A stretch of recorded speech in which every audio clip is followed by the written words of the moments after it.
आज मला पहिल्यांदा समजलं पावसाकडे पण बॅटरी आहे. वय वा चला घरी लय आभाळ आलो. हा ना यार, जावंच लागेल घरी. पण मला वाटलं उन्हाळा आहे कशाच येतो पाऊस. आपण आभाळ आलत तेव्हा जायला पाहिजे होतं घरी. कशाचं लोक कावा पण काही पण करू राहिले. लोकांच्या वागणुकीच चांगल्या नाही राहिल्या त्याच्यामुळे हा पाऊस उन्हाळ्यात येऊ राहिला. लयवीचा चमकू राहिला राव. पुढे काय कधी आपल्या एखादी बोकांडी. मला काय म्हणायचं पाऊस असताना इजा का चमकाते मग. बरं मला एक सांग, पाऊस चालू असताना अंधार असतो का उजाड? आंधळ पडू तू. मग तुला अंधारात किती लांब दिसतं? लांब कशाचं उग जवळच दिसत थोडं.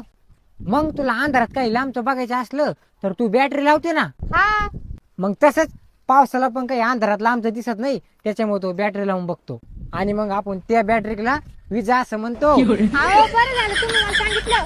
मी इतक्या दिवस ढगाल असते ना तुला घाबरत होते. मला वाटत होतं इजाच चमकत्या कोणू.